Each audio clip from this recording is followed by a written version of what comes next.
Bueno, pues buenas tardes, amigos. Estamos aquí en Rancho El Ágate con el ingeniero Enrique Quevedo. Ingeniero, muchas gracias por recibirnos aquí en su casa. No, muchas gracias, Lalo. Tus órdenes. Estás en tu casa, en tu rancho. Muchas gracias, Inge. Bueno, pues como les comentamos en el video anterior, en nuestro primer video de presentación, con el ingeniero Quevedo, también presidente de la asociación, y el doctor Ramírez, el presidente del comité técnico, vamos a estar haciendo videos por todo México, por todos los ranchos. Vamos a empezar con las personas que administran y que manejan la asociación desde el consejo. Por eso iniciamos ahora con el ingeniero Quevedo, que es nuestro presidente, y le agradecemos mucho la atención y el recibirnos aquí en El Ágate. No, pues muchas gracias, Lalo. Un honor tenerte por aquí y con mucho gusto de platicar de la historia de este rancho, El Ágate, y de la raza Brangus en general, y dentro del rancho también, con mucho gusto. Bueno, ingeniero, platíquenos dónde inicia El Ágate, cómo inicia. Creo que con su abuelo, ¿verdad? Inicia aquí. Platíquenos un poquito de cómo empieza Rancho El Ágate. Bueno, mira, déjame platicarte. En 1932, los hermanos Quevedo compran 3 lotes en esta zona. Uno de ellos era el rancho Los Aparejos, que era de Rodolfo Quevedo Moreno. El otro era Taravillas de Alonso Quevedo Moreno, y el otro era el 40 de Rodrigo M. Quevedo, el general. Mi abuelo se viene a trabajar a este rancho y bueno, pues al principio no había nada. Si acaso algunos cercos perimetrales, no había pozos, no había corrales, no había casas, no había absolutamente nada. Este rancho había sido parte de la hacienda de Encinillas originalmente, y son los lotes que puso a la venta el gobierno después de la revolución. Por ahí de 1900, mi abuelo desde 1932 hasta 1971 fue criador de ganado Hereford, y mi papá en los años 60 se inició con la crianza de Hereford de registro. El ganado Hereford pues fue el ganado simbólico del estado de Chihuahua durante muchas décadas, y sigue siendo muy buen ganado, y fue el ganado que le dio el impulso, y fue el ganado que hizo grande la ganadería del estado de Chihuahua. Sin embargo, ese ganado, bueno, pues como todo el ganado europeo, tenía ciertas carencias, sobre todo con respecto a adaptabilidad. Tenía graves problemas en sus ojos con el pink eye, sobre todo las líneas de esos años, de los años 60 y 70, y pues no tenía la adaptabilidad que tienen las razas híbridas. En 1971, mi abuelo decide comprar un lote de vaquillas Angus. Entonces ya trabajaba mi papá aquí desde 1959, y ambos en conjunto compran 300 vaquillas Angus de la ganadería de los señores Achával, y se van a Estados Unidos y se traen 20 toros de la ganadería del doctor Herman Garner de Willow Springs Ranch, y le echan los toros a las vaquillas. Y así fue como iniciamos la crianza de Brangus. ¿Por qué la inquietud por el Brangus? Bueno, resulta que mi abuelo Juan Fernández y su hijo Constantino Fernández, cuñado de mi papá, ya criaban Brangus allá en Santa María, por el lado de Janos de Ascensión, y le recomendaron la raza, y mi papá, bueno, pues en parte porque querían probar una raza nueva, y en parte porque había también que dividir por cuestiones de la reforma agraria, iniciaron la crianza de una nueva raza. El primer año, en realidad, si tú te pones a pensar, nosotros creábamos Ultra Blacks, que era Brangus con Angus, comercial. Y mi papá se dio cuenta de esto, y se dio cuenta que para poder llegar a Brangus en primera generación tenía que traer toros 3/4 de cebú, 1/4 de Angus. Mi tío Miguel Anchondo, que también fue de los fundadores de la raza en el estado de Chihuahua, consiguió en Oklahoma un criador de toros 3/4. Entonces, se trajeron toros 3/4. Mi tío Miguel se quedó con unos, mi papá con otros, y a esas vaquillas Angus en los siguientes años les echaron ya toros 3/4 y empezaron a producir hembras Brangus puras de primera generación. Los toros Brangus que habían traído originalmente los empezaron a echar tiempo después con esas vaquillas Brangus que estaban ahí.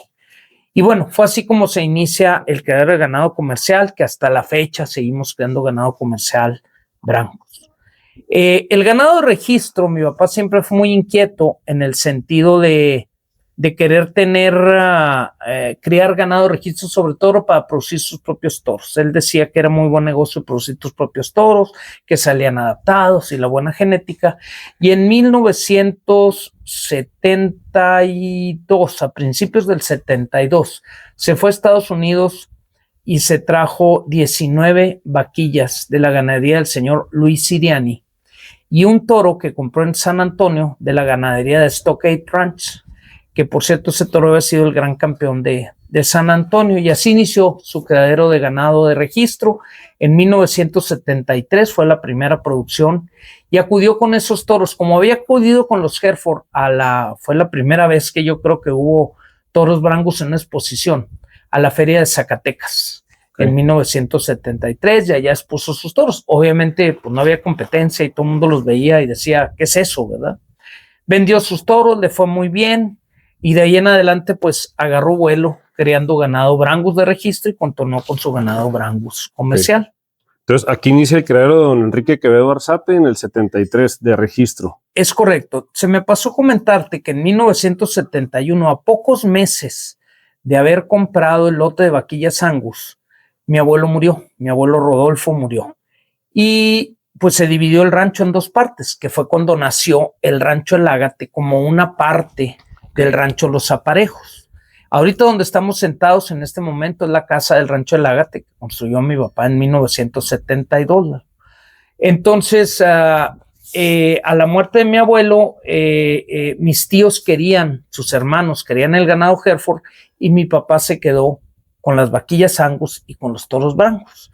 Y en realidad en ese momento, ya desde 1971, prácticamente desde el inicio de la crianza de este ganado, ya fue mi papá el que manejó todo el ganado Brangus aquí en este rancho y en Chihuahua.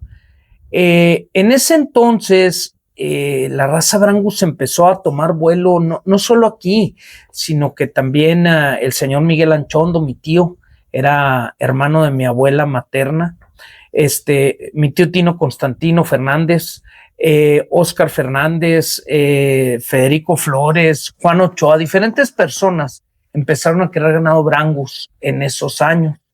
Y durante todos los 70, Lalo, pues hubo mucha inquietud y hubo reuniones con la intención de formar una asociación en México. Por ahí a mediados de los 70 vinieron gentes de la Brangus Internacional, específicamente el doctor Garner, el señor Lloyd Brickman, Tiny Harris, Roy Lilly, que era el vicepresidente ejecutivo de la IBBA, y otras personas más que se me escapan ahorita a la memoria, y tuvieron de las primeras reuniones, y en aquel entonces nombraron a mi papá delegado de la IBBA en México. Fue el primer delegado que hubo, el primer socio y representante, no le llamaban delegado, le llamaban representante de la Brangus Internacional en México. Entonces, la raza Brangus junto con el tema de la organización fueron creciendo juntos, durante todos los 70 se fue gestando tanto la crianza del ganado Brangus como la formación de la asociación. Para 1982, que fue la fecha de la fundación de la Brangus mexicana, se reunieron un grupo de amigos, se me pasó a mencionar ahorita a don Roberto Valenzuela, que también fue creador fundador, y se reunieron en el Hotel Victoria, y ahí acordaron formar la Asociación Mexicana de Criadores de Ganado Brangus, siendo el presidente fundador mi papá. Okay. Yo en ese entonces estaba en la escuela, yo estudiaba agronomía en el Tecnológico de Monterrey, pero era diciembre, eran vacaciones, y yo acompañé a mi papá a esa junta, y pues porque estaba en el momento correcto, el día correcto, quedé también como socio fundador de la Brangus mexicana, obviamente el más joven de todos los socios fundadores, y ahí estoy en el acta, sin tener el verdadero mérito de haber sido de los impulsores, pero ahí estaba yo y, en fin, ahí está mi nombre como socio fundador de la Brangus mexicana. Ok, Inge. Mire, entonces, desde el 82, ¿en qué año salió usted de la escuela? Yo salí en 1984, Lalo, 3 semestres después de lo que te platico, ¿verdad? ¿Y se incorporó usted con su papá a trabajar al rancho? Sí, prácticamente desde junio de 1984 empiezo yo a trabajar aquí en el rancho con mi papá. Te voy a platicar una historia rápido. Yo me gradué el 1 de junio. El día 2 de junio fue mi fiesta de graduación. En Monterrey. En Monterrey, mi papá por allá andaba. El día 3 de junio, pues me levanté poquito desvelado, por decirlo de alguna manera. Sí. El 4 de junio cargué mis cosas en mi Caribe que tenía entonces y me vine a Chihuahua. El día 5 de junio le comenté a mi papá que ya me quería incorporar a trabajar en unos días. Y el 7 de junio, 2 días después, fue mi papá y dijo que si así iba a estar yo para toda la vida sin hacer nada. Había llegado hacía 2 días de mi graduación y me vine al rancho el 7 de junio. Entonces sí, desde el 7, nunca se me va a olvidar esa fecha, desde el 7 de junio de 1984 yo trabajo aquí. De eso hace 41 años y meses. Ok, muy bien, dije. Fíjese, entonces empieza a trabajar usted con su papá en la administración y en el crecimiento de la raza Brangus dentro del Rancho El Ágate. ¿De dónde vienen de la compra del ganado del Rancho El Ágate? ¿De dónde obtienen sus hembras y cómo van creciendo el hato? ¿Y hacia dónde ha vendido y ha crecido el Ágate como raza ahí fuera de Chihuahua? Bueno, mira, déjame platicarte. El hato, como te dije originalmente, eran 19 vaquillas de registro. Sí. Yo le pregunté a mi papá un día que por qué no más 19, que por qué no 20 o 25, y me dijo que porque nomás para esas le alcanzó. Eran muy caro el ganado Brangus en aquel entonces. Entonces de ahí partimos. Bueno, con el tiempo fuimos dejando becerras, criollas de nosotros mismos, pero por otro lado también adquirió hembras de Willow Springs, ya que con el doctor Garner, después de la primera compra de toros, hizo una gran amistad.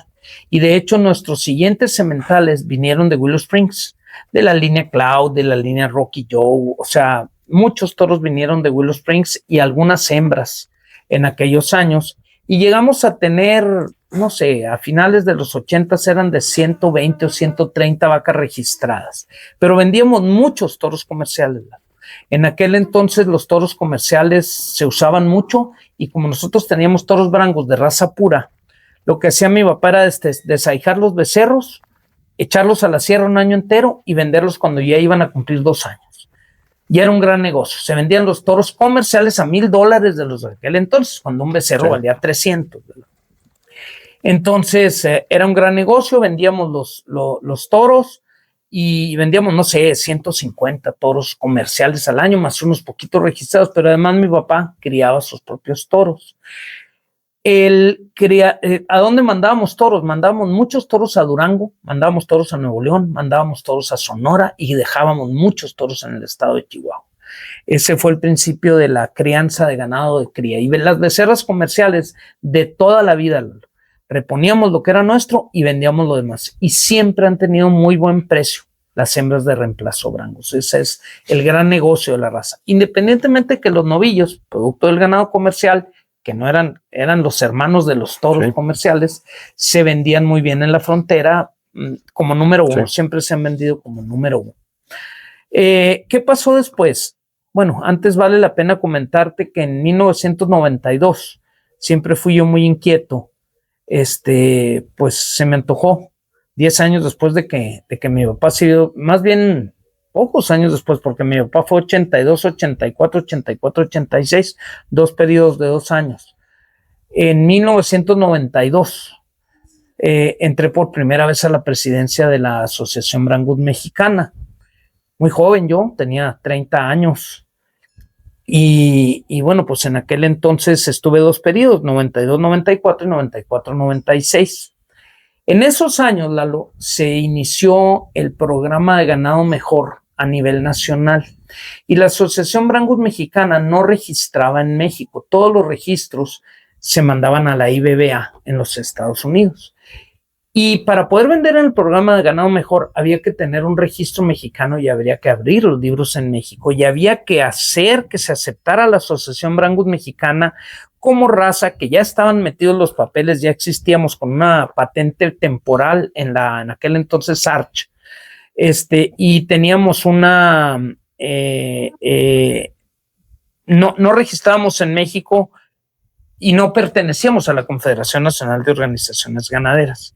En 1994. Bueno, y ahí les maquilaban los registros de la IBBA. A ver, vamos por partes. Yo le pedí a la IBBA que nos maquilara los registros para que hubiera un registro mexicano, ¿verdad? Okay. Aunque fuera procesado por la IBBA no quiso, se negó. Okay. Entonces nosotros nos vimos en la necesidad de abrir nuestros propios libros. Okay. Y en 1994, Lalo, aceptaron la Confederación Nacional de Organizaciones Ganaderas a la Brangus Mexicana dentro de la Confederación. Entonces, y también logramos que el doctor Reta Peterson aprobara la entrega de toros Brangus y se aprobaran los toros. En aquel entonces con el doctor Lastra estaba de director de ganadería y empezamos a vender toros al programa de mejoramiento genético, programa de ganado mejor se llamaba en aquel entonces, que manejaba la Confederación Nacional Ganadera. De ahí vino un boom enorme en la producción de ganado de registro durante lo que quedaba de los 90s y pues prácticamente hasta el 2018, que entró este nuevo gobierno y que ya dejó de apoyar los programas de mejoramiento genético. Nosotros crecimos nuestro criadero de ganado de registro hasta llevarlo a casi 400 vacas de registro. ¿Por qué? Porque los toros los vendíamos al programa de mejoramiento genético y no era un gran precio. Era un precio justo con el subsidio que se ponía, pero había dos cosas muy importantes. Había certeza en el precio y certeza en la venta. Entonces eso te permitía crecer con una cierta seguridad de que tú ibas a colocar tu producto. Y tenía defectos el programa y duraban en pagar como siempre y había que meter papeles y te rechazaban papeles, pero finalmente impulsó el mejoramiento genético en general y en particular el crecimiento de la raza Brangus. La raza Brangus llegó a entregar más de la mitad de los toros que se vendían en Chihuahua, que llegó a ser de 2,100 toros. Entonces imagínate que producíamos solo en el estado de Chihuahua 1,000 toros, 1,000 toros registrados. Entonces eso fue más o menos la evolución. Y en el ágate, bueno, pues ya te imaginarás que fuimos creciendo y creciendo y creciendo en ese sentido. Platicando en base al manejo, los empadres, la cuestión del manejo aquí interno del rancho, ¿cómo lo llevan? Bueno, mira, durante muchos años el manejo del ganado de registro era empadre con un solo toro. 30, 35 vacas máximo, ¿verdad? Con un toro en potreros relativamente pequeños, tan pequeños como se pueden hacer en esta zona, que es muy difícil. El ganado comercial totalmente diferente, con un 8% de toros en potreros un poco más grandes, y así es como lo hemos hecho siempre. Todos los toros del ganado comercial son toros de registro, producidos por nosotros mismos, muchos de ellos comprados también, o toros que trabajaron en el ganado de registro, del cuales ya tengo muchas crías y los últimos años los he hecho trabajar en el ganado comercial. A raíz de que se desarrolló la tecnología del ADN, Lalo, yo me di cuenta de la herramienta tan importante que podía ser para obtener sobre todo mejores porcentajes de preñez si usábamos el empadre múltiple.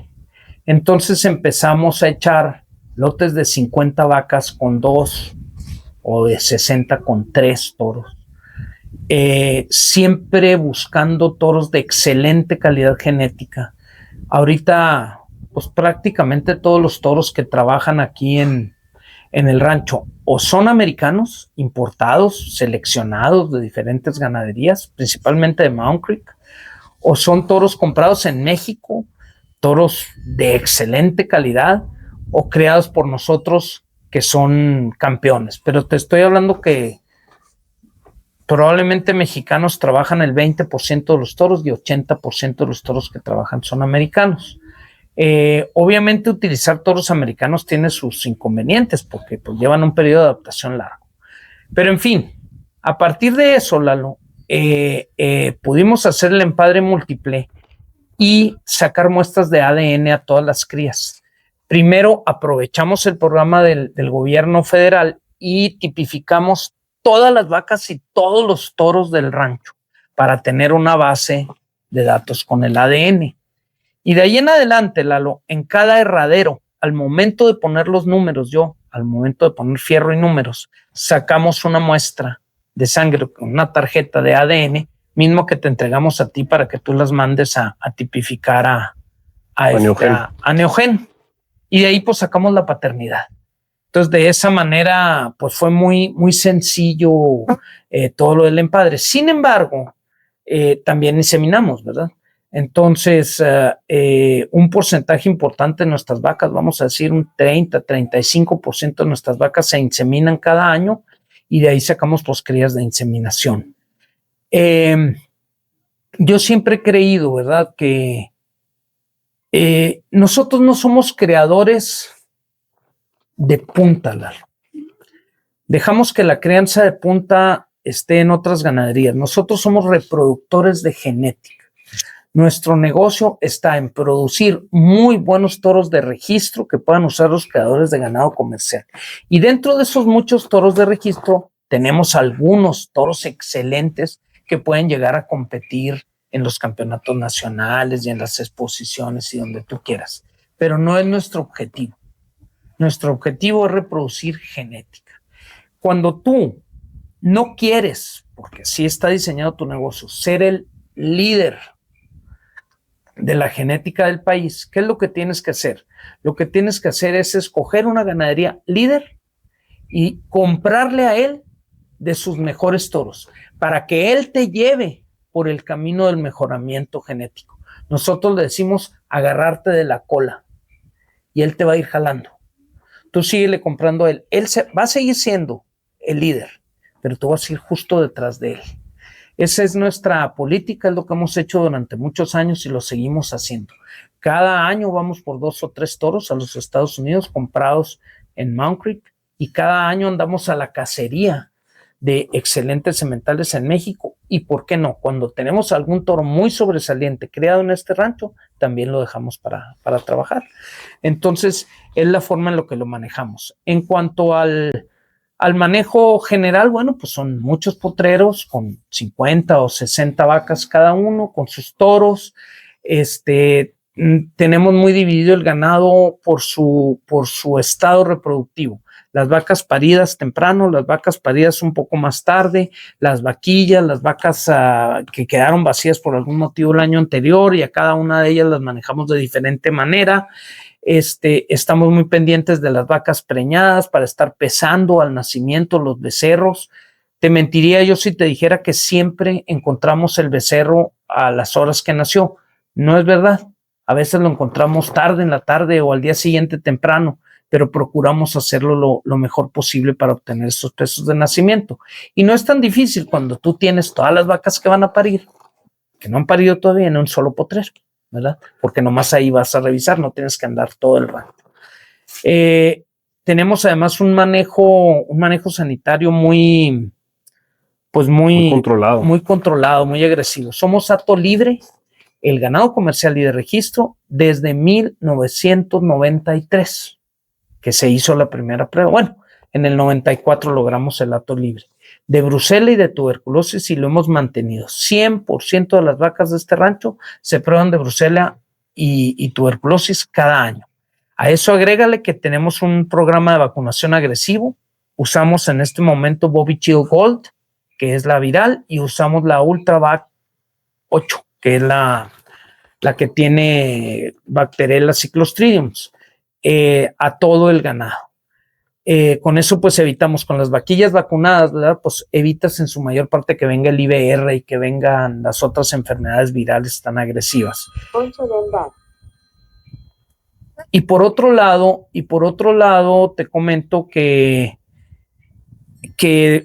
ponemos ivermectina 2 veces al año. Ya sé que hay gente que dice que la ivermectina, pero cuando tú lo pones en un rancho extensivo y 2 veces al año, realmente no es grave el daño que haces tú.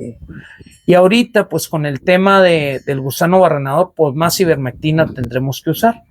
Tenemos un manejo sanitario bueno, agresivo, Y luego, bueno, pues tú sabes que nuestros toros se mandan a preparar a la campana, ahí donde tú manejas ese rancho, ahí se hacen pruebas de comportamiento, de ahí se selecciona lo mejor para exposición o para venta, mandamos algunas de nuestros mejores hembras para exposición y básicamente es lo que manejamos.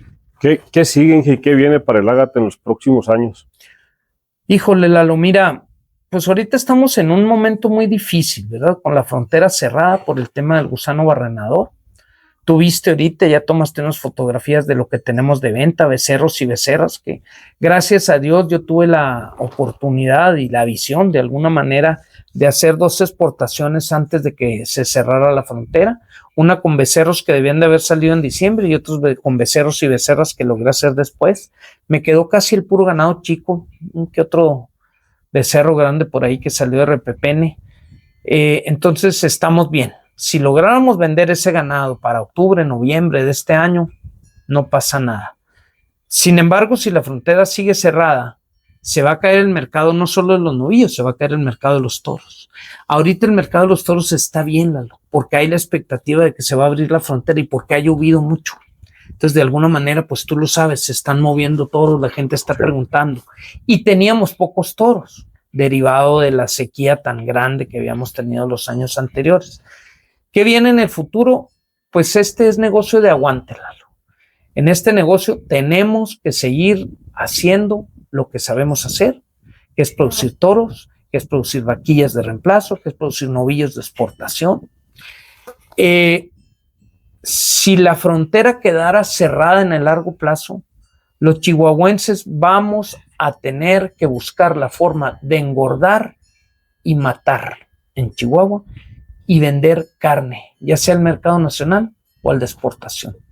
No es nada fácil, no es nada fácil porque los eslabones de la cadena productiva en Estados Unidos están muy diferenciados. Vaca becerro, repasteadores, engordadores, empacadoras y vendedores de menudeo, y nunca son los mismos.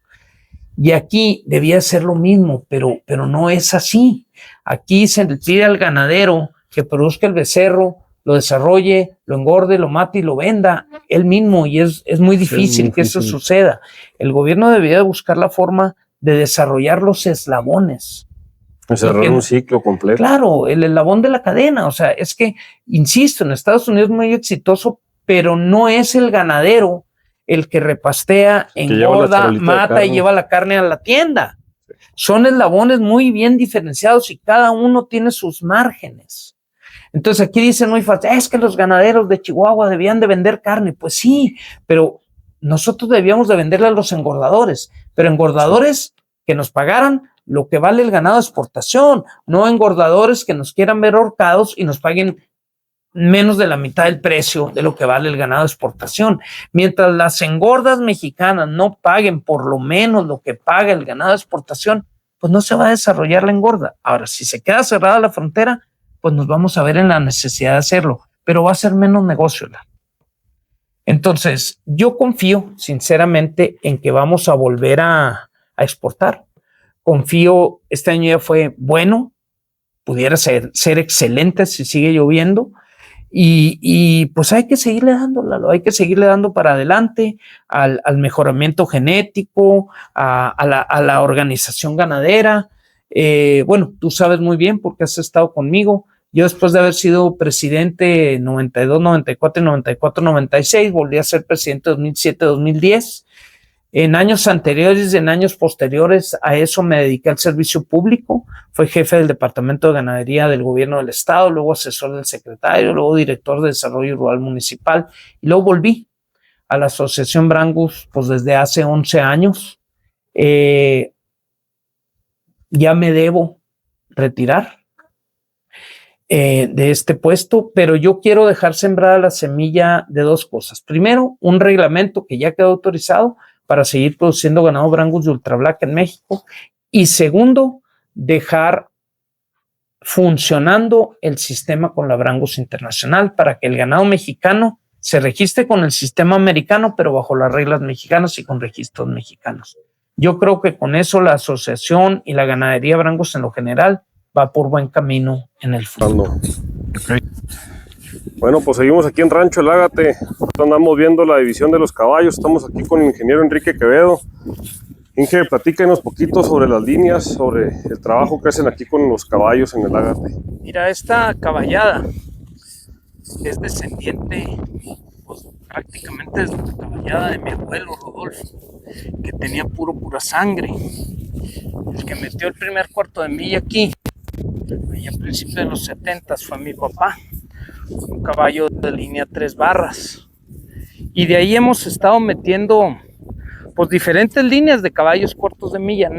Aunque nuestros garañones todos han sido de registro, realmente no somos criadores de ganado de registro. Nos gusta escoger buenos caballos, buenas yeguas para producir caballos de trabajo.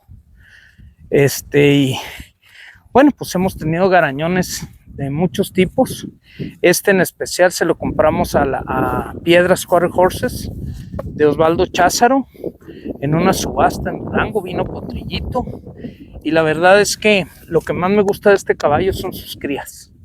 Sus crías son muy manejables, tienen buen paso, buenos para trabajar y me gusta mucho pues tener caballos de colores. Como puedes ver, ahí hay moras, bayos, palominos, alazanes, colorados, tordillo y hasta dos yeguas que no están aquí que son rosías. Y me gusta mucho la diversidad de color, oscuras. Y muy mansito, ¿verdad, Inge? La línea está del caballo. Muy mansito caballo. Y como te digo, muy dóciles sus crías también. Y muy mantenido, este caballo anda suelto casi la mayor parte del año. A veces en la seca lo agarro y lo ayudo poquito, pero realmente sin necesidad, porque el caballo es muy mantenido, se mantiene bien siempre. Bueno, pues seguimos pues ahí acá. Los tienes. Desde Rancho El Ágate, ahorita andamos acá viendo caballos. Saludos. Okay. En cuanto al manejo y al avance, Inge, de todo lo que es la estructura, la organización del Ágate a lo que sigue, a las próximas exposiciones, estamos a 40 días, estamos en agosto del 2025, viene el Nacional aquí en Chihuahua ahora en octubre. ¿Cómo va a participar el Ágate? ¿Qué vamos a esperar del Ágate ahí? Bueno, mira, tú sabes muy bien que nosotros con tiempo mandamos a la campana, te decía. En cuanto a qué en el corto plazo, bueno, pues tú sabes que tenemos ahí en la campana preparándose 6 sementales, un rojo y 5 negros y unas vaquillas negras que esperemos en Dios que ya estén preñadas. Van a ir al Nacional de Chihuahua, van a participar, espero que hagan como siempre. El Ágate siempre ha hecho un papel bueno en las exposiciones. A veces nos va muy bien. La última vez que ganamos la gran campeona en Chihuahua fue hace 3 o 4 años. Hemos tenido reservados grandes campeones hace 2 años y yo espero que este año pues volvamos a hacer un buen papel. Claro que la competencia pues viene de Durango, viene de Tamaulipas y viene un poco de Sonora y pues ahí están los animales listos, pero sobre todo, Lalo, el Rancho El Ágate se dedica a producir ganado funcional y ganado con buenas características de carne. La pista, yo siempre les he dicho y se los digo del cansancio, es una muy importante herramienta de promoción, es una parte importante en cuanto a la selección por el fenotipo, pero en muchos sentidos es un mal necesario. ¿Y a qué me refiero con esto? Me refiero a que te pones en manos de una persona un día para que decida cuál es el mejor animal de los que tiene ahí enfrente. Y eso es verdad para él ese día. Mañana puede ser diferente para él mismo. Entonces es muy subjetivo el mejoramiento genético que se lleva solo por las exposiciones. Yo creo que la ganadería mundial y la mexicana en lo general debe de ir hacia los números, debe de ir hacia los CPDs, debe de ir hacia la calidad de las canales, debe de ir hacia los aumentos de peso, debe ir hacia la fertilidad y debe ir hacia muchas otras cosas con buen fenotipo. Como les dije yo un día en una exposición, en una venta de ganado, les digo, ustedes pónganle los CPDs al ganado. Yo voy a ver los CPDs y yo seleccionaré el fenotipo que a mí me guste. Dentro de dentro de los buenos CPDs, pero primero hay que tener buenos CPDs. De nada te sirve un animal hermoso que no tenga buenos EPDs. Entonces creo que para allá va la ganadería nacional. Me gustaría ver más apoyo de parte del gobierno federal con respecto a los programas de mejoramiento genético. Creo que se está desperdiciando mucha genética que se está yendo a rastros o a exportación por falta de programas. Tenemos que entender que el pequeño ganadero mexicano no tiene la capacidad económica sin subsidio de adquirir un buen semental. Y te voy a decir lo importante que puede llegar a ser los programas de mejoramiento genético. En 1984, tú hablabas a la frontera y preguntabas precios del ganado y te decían, el número 1 vale tanto, el 1.5 vale tanto, el número 2 vale tanto y el cruzado vale tanto.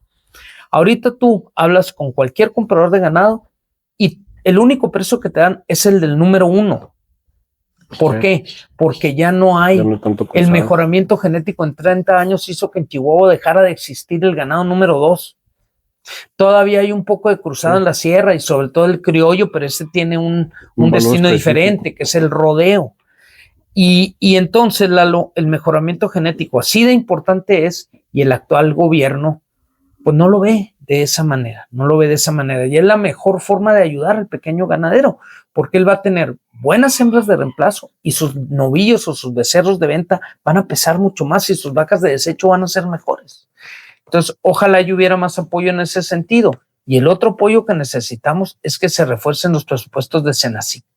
No es posible que estemos trabajando la sanidad animal con las uñas a nivel nacional, porque te lo digo, en este momento que tenemos el problema del gusano barrenador, la realidad, Lalo, es que hay muchas carencias en el mismo gobierno federal para poder enfrentar este problema.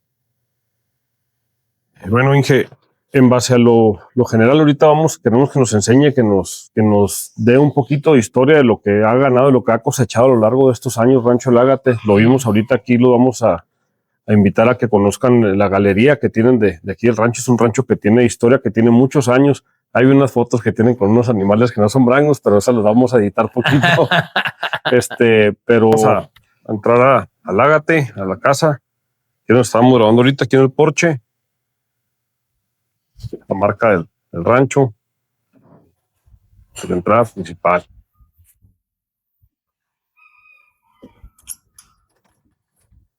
Pásale, Lalo. Bueno, mira, vamos a empezar aquí un poquito por esta pared. Ahí está, a mero arriba, una foto de mi abuelo Rodolfo en el rancho Los Aparejos. Aquí está mi papá en Expogán, Enrique Quevedo Arzate. Aquí están mi abuelo y mi papá.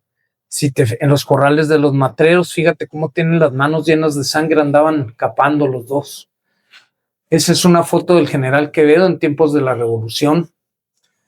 Ahí está mi abuelo Rodolfo en sus tiempos de presidente de la Unión Ganadera con el presidente Díaz Ordaz. Este que ves aquí es mi papá, Enrique Quevedo Arzate de niño. Este es mi tío Rodrigo, el general Rodrigo M. Quevedo, con mi bisabuelo José, cuando mi tío Rodrigo era gobernador. Esta foto es muy interesante porque es el primer toro Brangus, todos los que había comprado eran de registro, pero el primer semental para ganado registro que trajo mi papá. Este toro se llamaba Stockade Mr. Pioneer 70/0. Y aquí está con el señor Luis Siriani, con el lote de vaquillas Brangus que fueron las originales y que fue a escoger a Oklahoma. El señor Siriani había sido presidente de la Brangus Internacional. Estos pues son varios reconocimientos. Aquí este reconocimiento es a tu servidor por una participación en la Confederación Nacional Ganadera, a mi abuelo Rodolfo como expresidente de la Unión, a mi madre como ganadera expositora en Expogán, a mi señora Emma Vera como participante de la Confederación y a mi papá un reconocimiento de la BBVA por haber unido los lazos entre los dos países. Luego pasamos, estos son los premios más recientes, Lalo, de las últimas Expoganes. Y esta pues es una pared que hice en el 2020, ahí cuando estábamos aquí encerrados en la pandemia. y fui y me traje de la oficina todos los trofeos que pude. De lo más sobresaliente que hay aquí, bueno, pues está el reservado Gran Campeón de Tepa, están algunos grandes campeones de Chihuahua, como este, está la primera gran campeona nacional, que es esta placa de 1991, sí, en Monterrey, Nuevo León. Aquí hay otra gran campeona de la raza, aquí hay otro gran campeón de la raza. Esta fue la reservada gran campeona en el Mundial, que además fue campeona vaquilla, el campeón torete. Pues está lleno, Lalo, de diferentes campeones. Otro gran campeón de la raza en Santa Rita 2015. Aquí tenemos por aquí está la última gran campeona, ya ni sé dónde está. Y aquí está el campeón reservado del año antepasado. Entonces, pues hay muchos, Lalo, trofeos que se han ganado a través de los años. Estos no son más que una parte de los trofeos que ha ganado el rancho y pues son los más significativos, por eso los puse aquí. Y pues son ya, Lalo, 53 años que el Ágate ha estado produciendo ganado de registro. Y te voy a decir otra cosa, el Ágate es la única ganadería de Chihuahua que ha participado en todas las expoganes, en todas sus versiones, desde 1983 hasta la fecha. Y esperamos en Dios que este año en el Nacional, que se va a celebrar en la ciudad de Chihuahua, pues nos vaya bien también, como todos los años.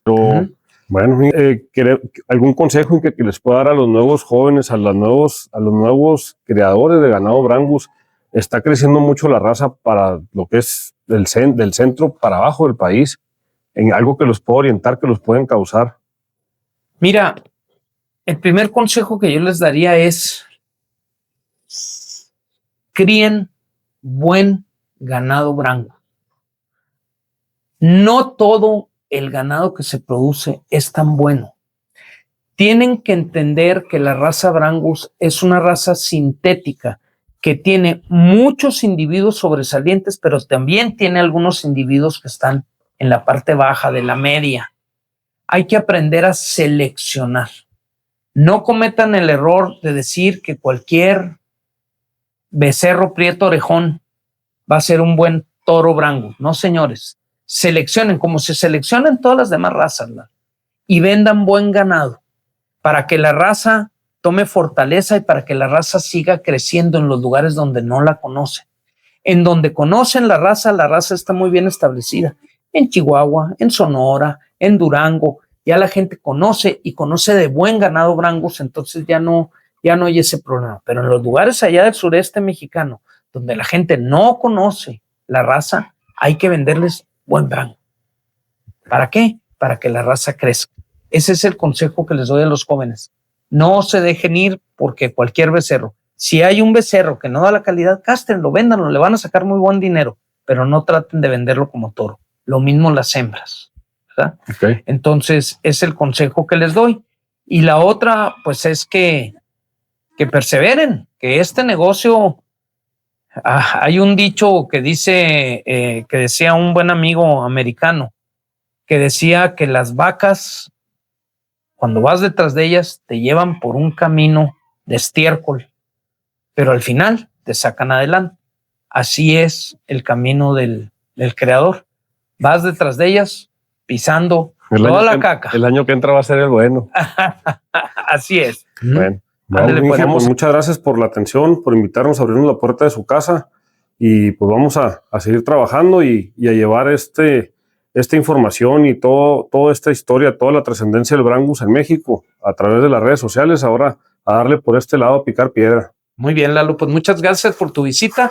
Esta es tu casa, es la casa de todos los creadores de ganado Brangus del país, la casa de todos los ganaderos. Estamos a sus órdenes y para servirles. Gracias.